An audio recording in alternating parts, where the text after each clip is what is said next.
The following is a production of DallasCowboys.com and the Dallas Cowboys Football Club. How about them Cowboys? Yeah! Go Cowboys! Let's go, baby! Are you ready for a break? Yes. Are you ready for a break? Absolutely. Ready for a break? Yeah, and so much for that. It's time for The Break on DallasCowboys.com. We were on the break! With Ambar Garcia, Bryan Broaddus, Vach Lombardi, and Derek Eagleton. It is Thursday, October 2nd, 2025, Season 21, Episode number 49. Welcome to the latest edition of The Break, live from the SWBC Mortgage Studios at the Star. We are presented by LG. LG is the world's #1 OLED TV brand for 11 years and counting. See why at LG.com/OLED Evo. Vach not with us today, but we got Broaddus, we've got Amber, and we'll be getting ready for Cowboys versus And we've Jets. got the chat. And right we've now. got the chat, of course. Amber is just like, she's so excited with this chat every day now that she's hip to it. Be nice, folks. Yeah, please be nice. Don't make me. Please have to be come through nice. there. And so we will talk about doing Jets her job. defense. We're talking about Jets defense versus the Cowboys offense today. Hey, indulge me for just a second. Real quick, just want to say happy birthday to my lovely wife. It is her birthday today. Happy Hope birthday. She enjoys her day. And Does she still listen to the show? hell no, she doesn't listen to shit.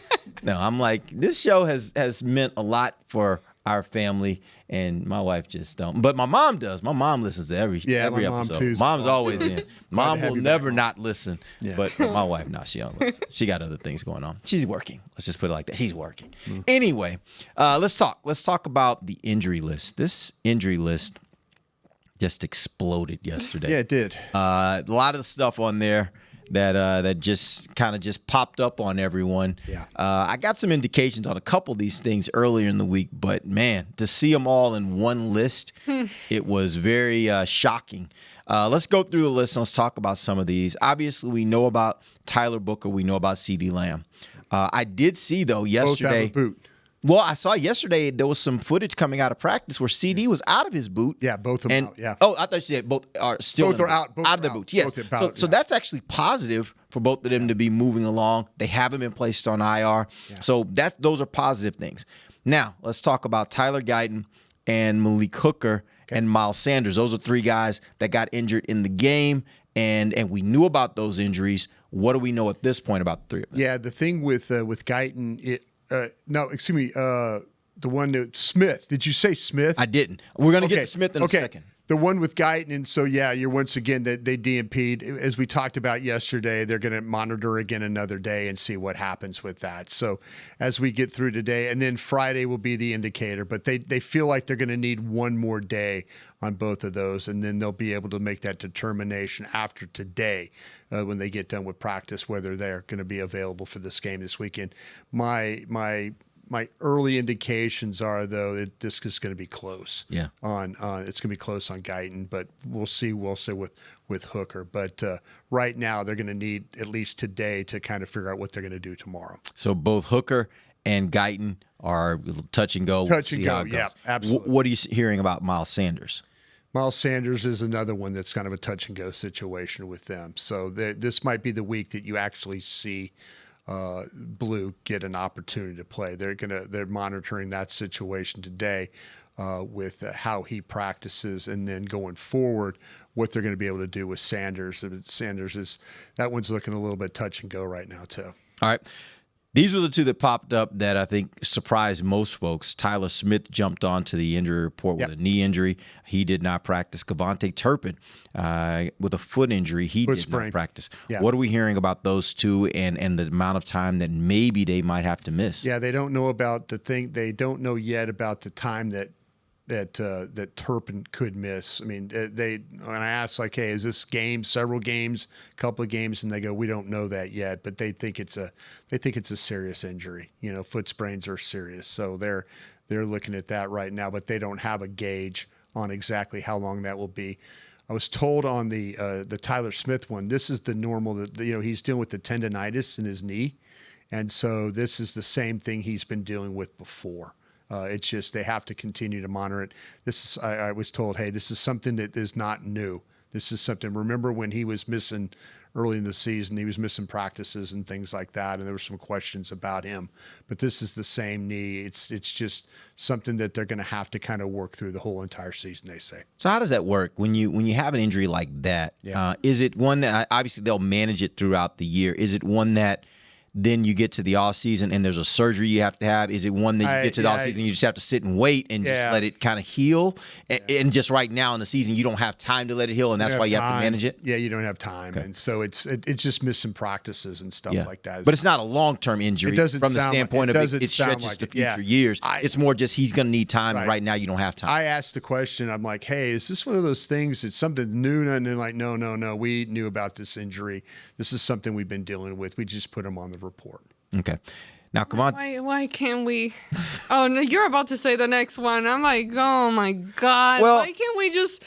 I was going to say be happy and enjoy. It hasn't been an enjoyable season so far, but at least on the offense, we've been talking about the O-line and Dak and the running game, and it's just the hits keep coming on the O-line, which is the one area that you want to just try to keep consistent, and now it's just one thing after the other. Yeah. And go ahead, mention the next one. Well, before we even go to Turpin, I think if you look at the offensive line, the interesting part is that the Cowboys have actually, in my opinion, done a pretty good job with Bass and with Hoffman playing in place of their two starters who were already out.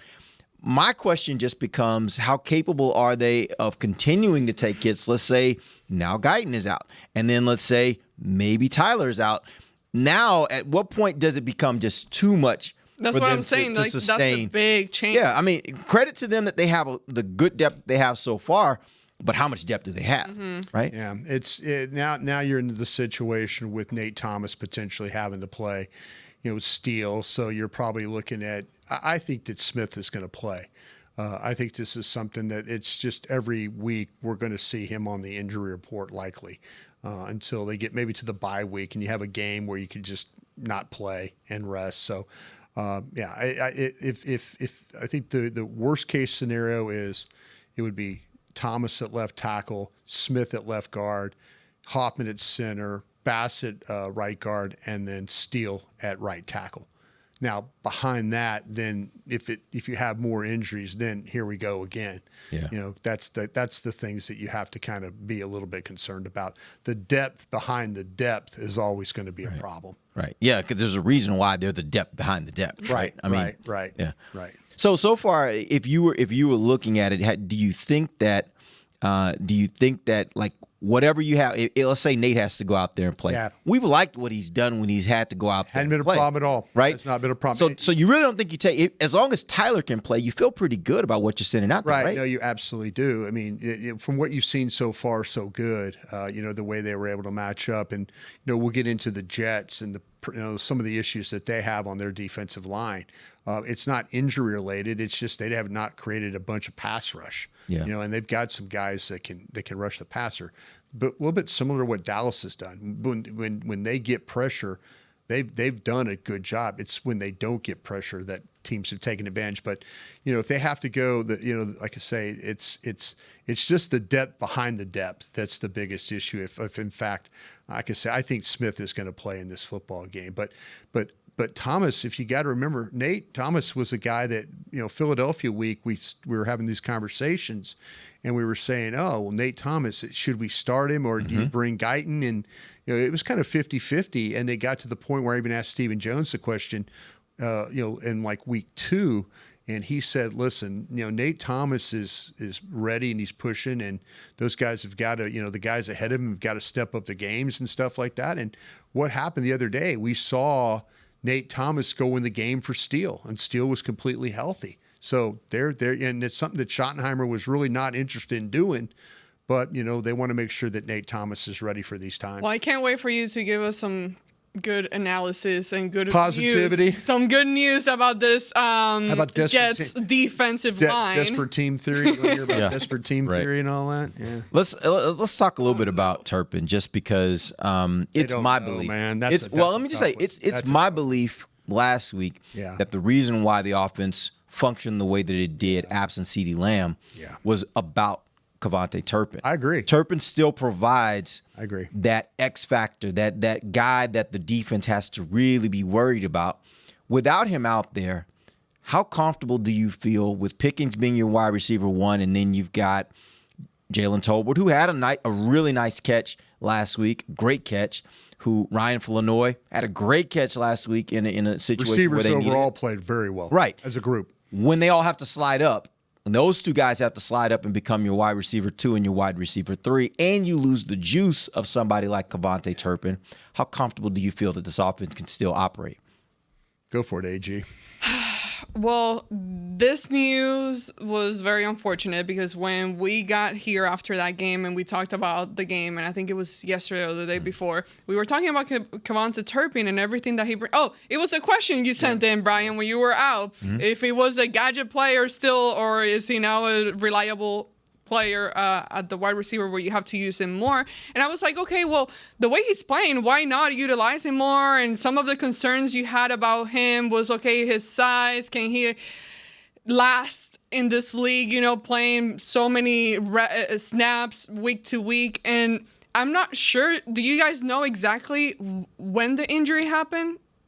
Or I do. I think he, like I said, I was going to go back and look at this, and I might do it at the break, but I thought it was later in the game. He got tackled along the sidelines, and he had a little issue with it then. I didn't think anything of it at the time. I would imagine it happened at some point late in the game, because I don't think anybody that's the same noticed. thing. That's the same thing that happened to Booker. Late in the game, got rolled up on with 2 minutes to go in the game. But yeah, I'll go back and look at it. But going back to that, we started seeing how much they've been using him on offense and how much it just kind of it brings a different type of energy boost to the offense. And now you take that away, plus you're still not having CD in there. Now you're having to rely, and again, these other players, yes, they're good, but you're missing that extra spark in there to help you get moving and keep defenses guessing. So it's going to be a big change not having him in there, and I think it does lose that type of momentum that they started building on this offense. This is how valuable he is. It takes two people to replace CeeDee Lamb. And I say it this way. You've got Pickens does a certain thing. He could bring a level of CeeDee Lamb to down the field, the catch, the spectacular make plays. But he's not a move-around guy. You don't move him. He stays generally in a spot. He stays either right or left. He's not a guy that goes in the slot. He doesn't go in. He doesn't play. He doesn't always go on the outside or he'll play on the outside, but it's not always right and left. CeeDee Lamb is a right-left slot player. So what they have to do is, to make up for that, that's why they had success. They used Turpin as their slot player, and they use him on the outside. So he, combined with what Pickens' skill set is, kind of gets you what you have in CeeDee Lamb. So you don't miss a beat, though, with your top receiver that way. Taking him out of this now takes the element. Now you're going to have to replace that CeeDee Lamb again. Who is going to be the guy that steps up with Pickens that gives you that level of where you get with CeeDee Lamb? So this is a significant injury for the Dallas Cowboys. Yeah. And to that point, Bryan, somebody with his skill set becomes even more dangerous when you're moving them around, because now defenses are having to adapt to he's not going to stay in the same spot. He's going to get to the line of scrimmage, and then he's going to move, and now the defense has to morph to be able to count for his speed wherever he goes. And so I think that's the part that it's not just about him as a receiver. It's about the skill set that he has. It's about the speed that he has, the elusiveness that he has. Defenses have to account for that no matter where he is on the field. You take that away, I just think it changes how defenses can play this Cowboys receiver group. It's tough because he's the one that's put in motion the most. Of all the Cowboy receivers, he's the one whose motion numbers are the highest of any after a game. And he does a lot of different things, but it also hurts you in the return game. You look at the situation. I mean, look what he did in the game the other day. And Amber, where he might have got hurt was the tackle. They had a second kickoff return. He got one up to the 45, and then they had a holding penalty that was, and I'll look this up, and then he got tackled again. Remember, they got the ball about the 40-yard line again, and then they got a holding penalty that brought the ball back. So I think he might have got hurt on that second, kickoff return that he had. They got tackled along the sidelines. But yeah, it kills your slot game, and it kills your ability to return punts and return kicks. So I'm going to ask you guys this question: Who steps up? No, well, that's a whole different conversation. Yeah. But if the Cowboys at some point have to make the decision that because of his size, you just can't play him as much as they really want to play him, and you had to make a decision, not to say they're going to have to make this decision, but if you had to make the decision whether you use him as a returner or as a wide receiver, which is more valuable? Derek, I'm going to answer this question as truthfully as I can. All right. You need him as a receiver because my defense can't stop to make people punt. Mm-hmm. I have to, and yeah, the kickoff return aspect of it is because, teams have been scoring on you.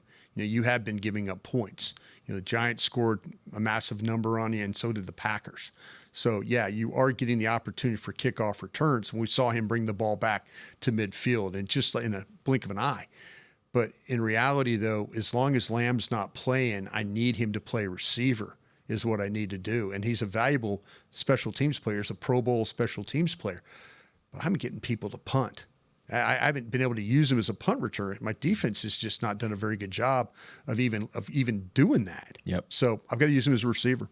Well, and also that's where it becomes difficult to really make those decisions of managing players based on, okay, well, they have this size and based on things that could potentially happen, but you can't predict the future. But I've always heard, if you have good players, you play them. You cannot not play them just because, they might get injured.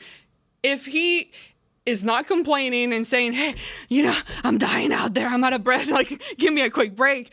If he's not doing that, keep playing him. You can't just bubble wrap people just in case. And he's too valuable. He's too valuable and too skilled not to have him out there as much as they've been using him so far. I think a lot of it has to do with the guys behind him, though, too.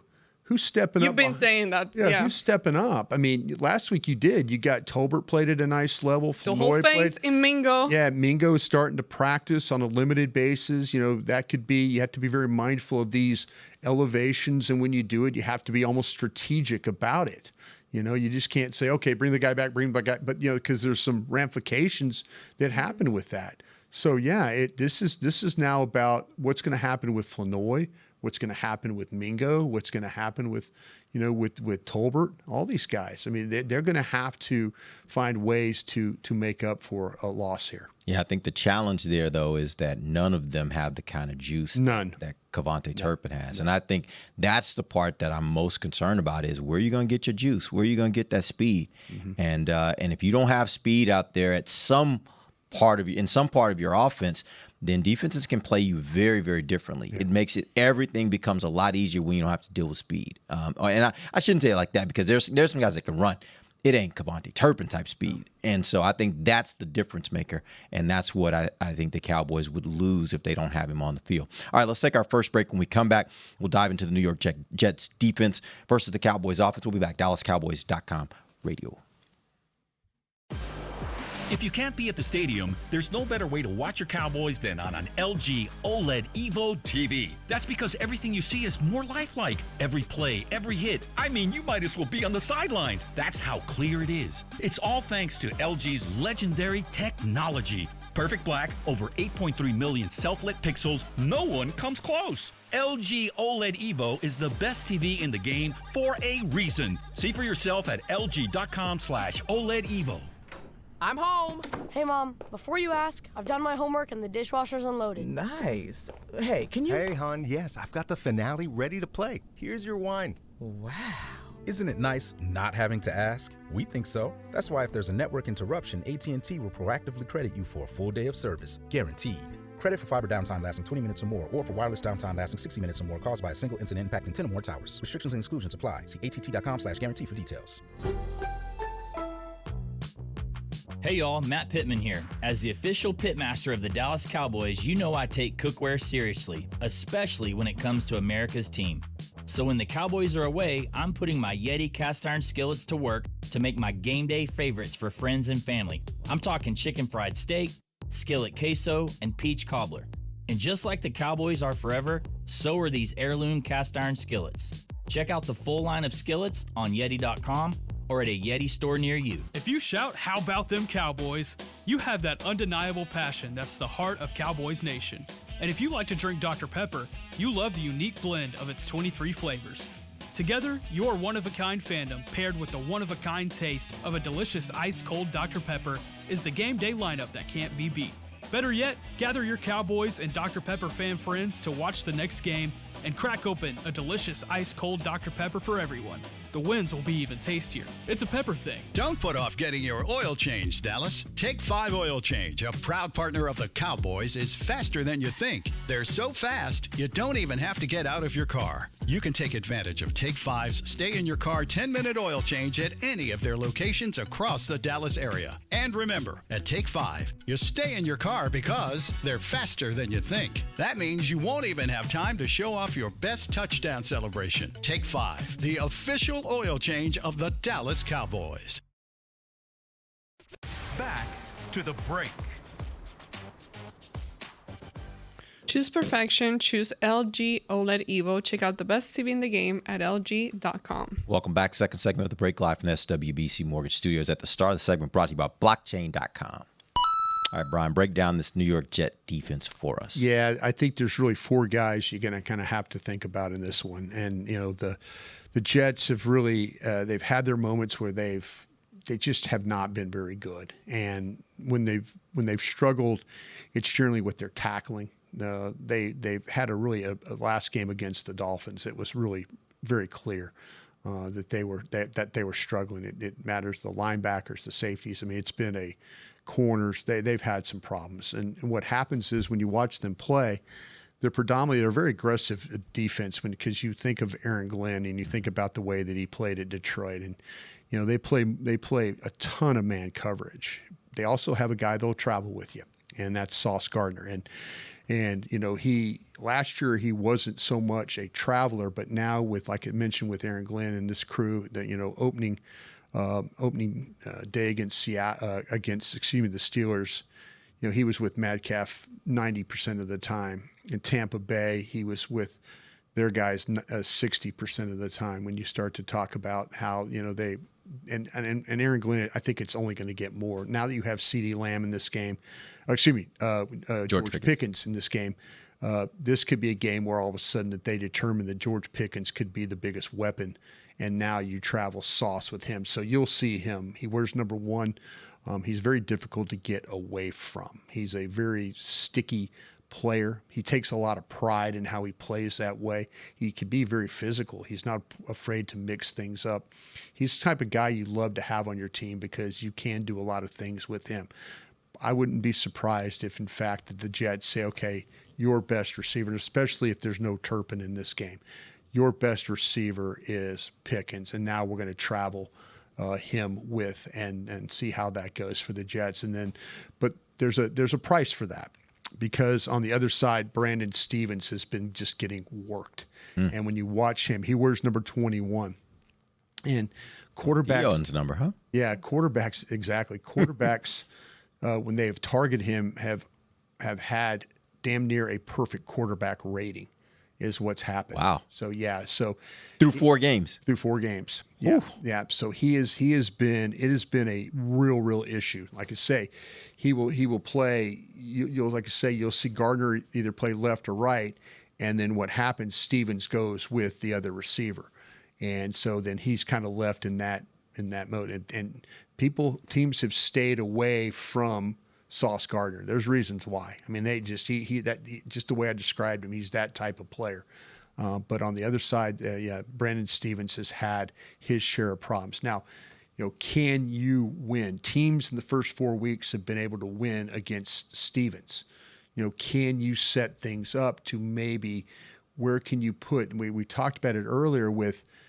With Pickens, he doesn't move a whole lot. Remember when you have Lamb, which you could do with Lamb, you could play him left or right, and you could also put him in the slot to get away from that type of coverage. Well, if Pickens just doesn't go in the slot. Well, now this is a game where it's going to have to be, if it's again no Turpin, then how's Tolbert, how's how are they going, Flanoy, how are they going to play? And they're going to have to play at a pretty high level. Now this team, I mentioned earlier that they rush the passer in a way where their pressure generally comes from really one guy, Will McDonald, and he wears number 9. When you watch him play the sacks he was really, really good against Pittsburgh. And then they've also played Buffalo and then Tampa Bay. He had a nice game at rushing against Tampa. He blocked a field goal and returned it. He's a quality player. He's kind of a thin-built guy, but he's going to come flying off the edge. So you'll see him playing both on the right side and the left side. They kind of move him around, trying to kind of figure out where the best matchup for him is. But he is the guy you're going to have to be concerned about. Quinnen Williams, the defensive tackle, would be the next guy I think you really need to know about. He's a guy he's from last year, he wasn't so much a pressure player, which was funny. He now, in this scheme with Aaron Glenn, he's done a much better job of forcing pressures, controlling the middle. He could be a hard guy to block one-on-one.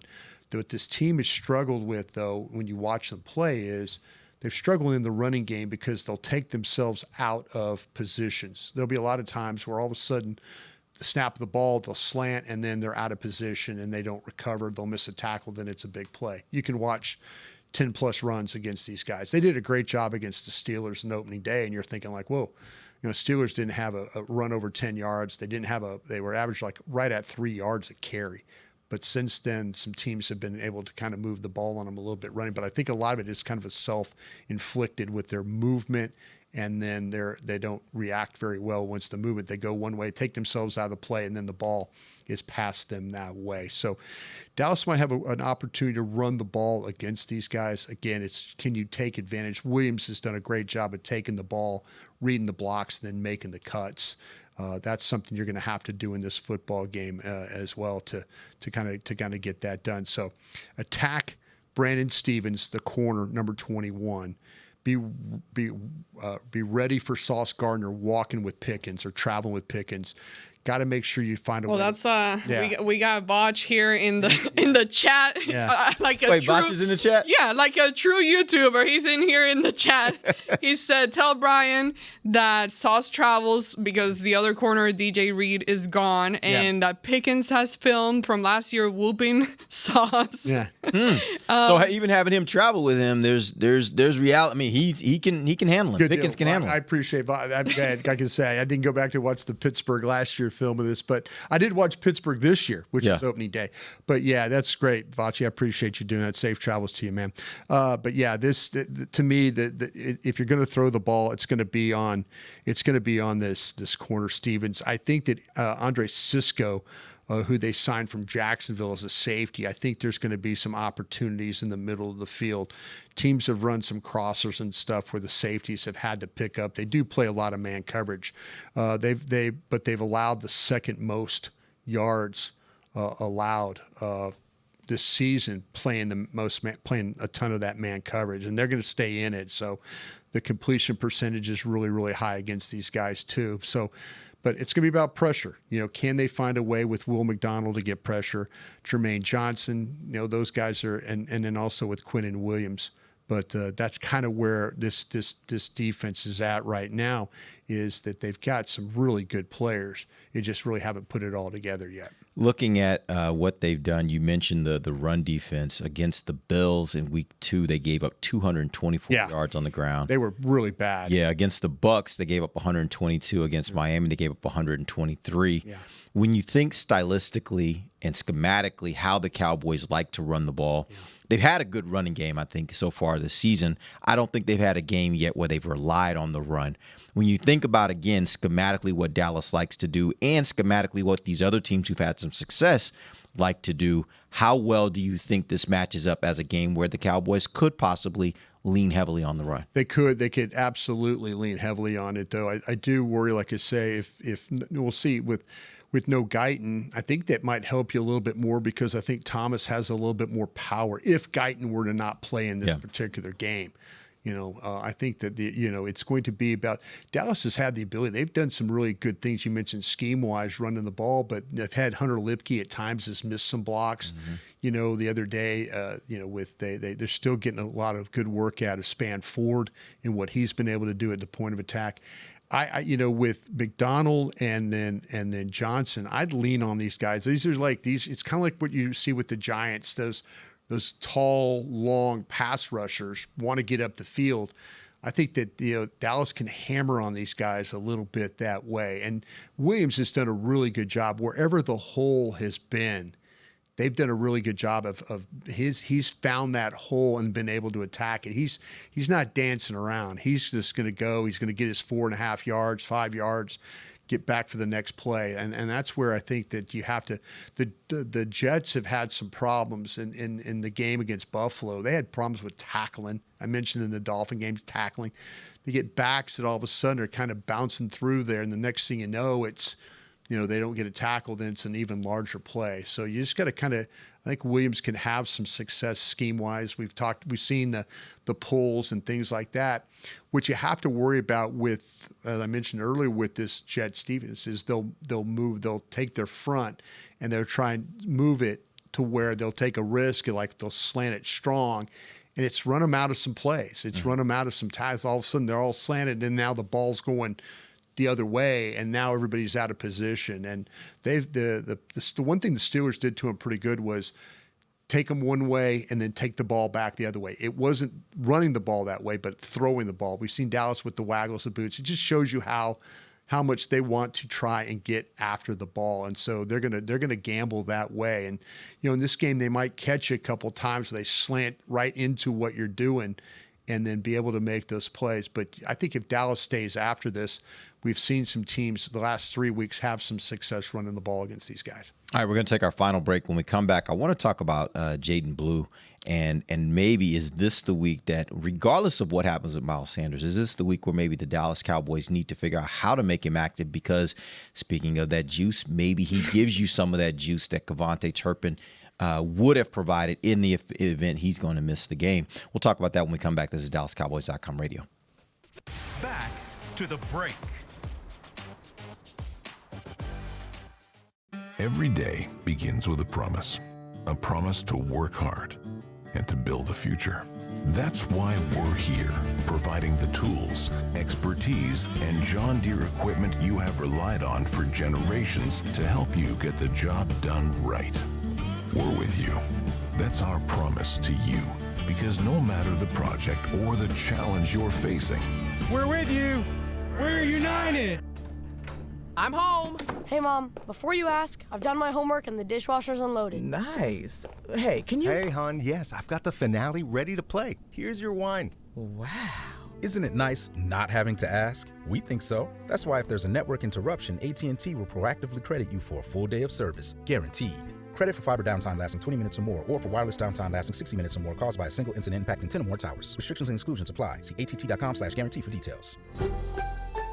It's the official men's skincare brand of the Dallas Cowboys, Jack Black. And right now, Cowboys fans can get 15% off their $75 order. Plus, because every deal needs a playmaker, your order will include a free 5-piece skincare set and free shipping. The Jack Black Playmaker is 4 of Jack's favorites and a full-sized intense therapy lip balm. Make a play for the Playmaker at getjackblack.com/Cowboys with the code CowboysVIP. That's getjackblack.com/Cowboys with the code CowboysVIP. How's it going? You see that Cowboys game? Oh, I watched.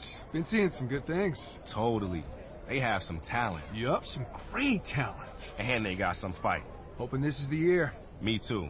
Oh, I'm Cody, by the way. I'm Travis. Nice to meet you, Travis. Go Cowboys. Go Cowboys! Make a new friend based solely on their shirt choice. What would you like the power to do? Bank of America, the official bank of the Dallas Cowboys. Copyright 2025, Bank of America Corporation.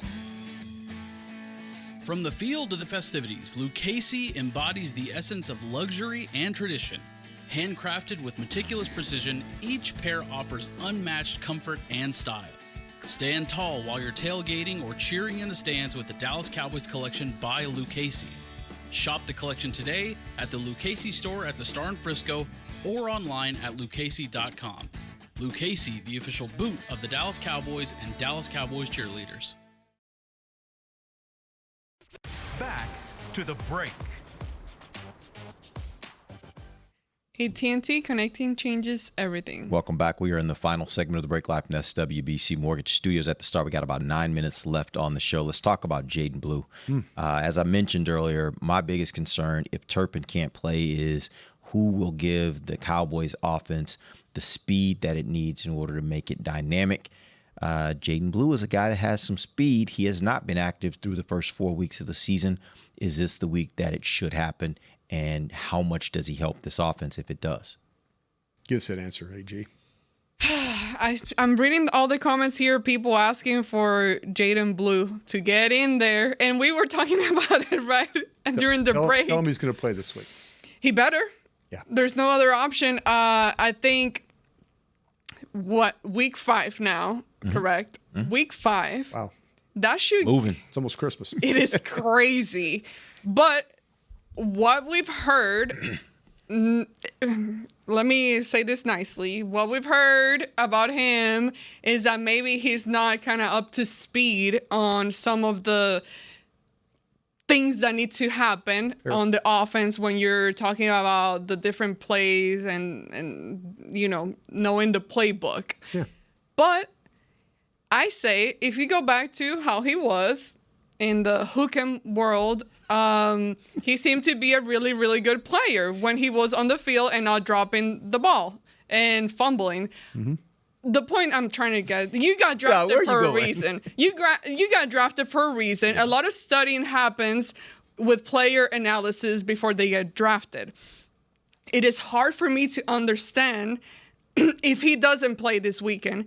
It would be very difficult for me to understand. And now I'm like, Getting sorry. emotional about this. Yes, It's so difficult to understand because you drafted him for a reason. And now it's time to make it happen. You have to find a way to maybe simplify things for somebody to get them up to speed. I think 5 weeks is more than enough. This is the right time for you to come in and bring that juice. I think he's the only other guy that provides that kind of speed if you were to compare him to a Kevonta Turpin. So going based on what Bryan is saying, he better be on that field this weekend because I think we might get surprised and see some of the things that he can bring to the team. You want to add anything to that Hook'em thing, Derek? Or you good with it? No, I mean, I've said since before they drafted him, I thought he's a good player. I thought the fumbles were the biggest issue with him. And my hope is that that's been corrected. But what we saw at training camp, he looked good. Yeah, but that's also Again, I never trust a running back in training camp because until they have pads on and people are actually hitting them and taking them down, it's hard to really know how good of a back they can really be. We learned that about Williams. Yeah, exactly. And so I still look back to what he was at Texas, and I was telling somebody this the other day about him at Texas. He was the kind of back that didn't need a lot of carries. Right. He didn't need a lot of opportunities. We could be in a game that was just kind of a slugfest. It's kind of a defensive game, and then all of a sudden they have one handoff to Blue. Boom, he's gone. Touchdown. And it could be 40 yards, 50 yards, whatever, right? That's what I saw from him at Texas, and that's what I think the Cowboys could use, especially while CeeDee Lamb is out. And if Kevonta Turpin is out, he will give you that home run ability on any given play if you get him in the right situation. And if the issue is if the issue is that he's not picking up everything that he should do in assignment sound, then the way I would look at it is let me give him 4 or 5 things. I'm going to be like, in this game, these are the things we need you to focus on. And I need you to make sure you're very capable to do these 4 or 5 things during this game. And that's how I would use him. And I would just throw that wrinkle in there. He's going to be my wrinkle guy. He gives me the wrinkles that I need for this offense to throw the Jets off a bit when they think they got a beat on what we're doing. Coaches are weird cats. You know, they are really That's a good way to put it. Yeah, they're weird cats, and they get very comfortable with how things are operating. And you know, the running back room is. You look at the running back room for the Cowboys. It's the first 4 weeks of the season. You'd say, man, that's been a nice surprise. You know, the way that these veteran guys and I totally agree with you on Blue, studying him, watching him play, and you know, watching him play in college, and then he does bring a juice, but coaches are weird in the way they do not want to put somebody on the field that's not absolutely sure their assignments. The one thing that's great about Blue is he'll play special teams for you too. Yeah. Here's a guy that, you thought about, wow, University of Texas, they split time and, you're thinking, that kind of a back, and you can actually go out and tackle on kickoff coverage. Well, that's encouraging. So yeah, you're not, you're going to get a guy that's going to be able to do those kinds of things if he's dressed this week, which I think he will be. I think this is the week that everybody gets to see Jadon Blue play football, and hopefully, in the post game, we're going to be talking about what a major contribution he made to this attack, because Derek and just no fumble. Yeah, at least. I mean, he could be a very special player. So I'm excited to see what that brings. Real quick before we end the show, I did want to get just some evaluations on a couple players from this last game. TJ Bass and Brock Hoffman. Talk to me about what you saw, where they were good, and where they have some things they really have to work on heading into this next game. Yeah, the things early in that game, the second level blocks were just not. They just could not get there. We saw early the first couple of drives that it looked like the ball was going to the outside, and then you had Walker and these running backs running without anybody really cutting them off or getting in their way. So that was early in that game was an issue, but then. I felt like of the two, I felt like the Bass was the one, run and pass a little bit better. I kind of felt like there were some times in the passing game where Hoffman was, he's hanging on for dear life, and that kind of is the way he's going to play. And not these linemen, even the great ones, aren't perfect all the time, but you're in a situation where they're going to fight. And they're going to be very assignment sound. They're going to help each other. They worked the whole time together too during the training camp. You remember every preseason game, they played every offensive snap, those two guys. So that's a benefit for you right there. But yeah, I think that if you said overall who was the one who had the better go of it, run and pass, I think Bass was that guy, and then Hoffman was right there. But you can't fault them. They had a difficult assignment. The inside three for the Packers, and then having to deal again with those linebackers were really, really tough too. I think with Hoffman, we've seen the power that he brings and the aggressiveness that he brings. But the thing with him is just mainly making sure, hey, don't draw any penalties. Keep it cool, keep it calm, be aggressive, but know your limits. But with TJ Bass, he's a guy that since he's been here, even though he's not always he's not the star on the team or anything like that, but anytime you ask anybody else, any other offensive line player or coaches, he was always a name that was brought up as someone that has been standing out and has been impressive, and that they're looking forward to seeing more of him. So that tells you a lot when everybody else in that room is giving you that name specifically, and this has been since prior years. So I think he's very much capable of taking care of the job. I think it was just being more consistent and just taking advantage of that opportunity. But I do have a lot of faith in what he can bring. All right. Appreciate you guys joining us. We'll be back tomorrow. We will wrap this thing up and get you ready with our final thoughts of Cowboys versus Jets in New York. Till then, for Bryan, Broaddus, Ambar, Garcia, I am Derek Eagleton. This has been The Break, live on DallasCowboys.com radio.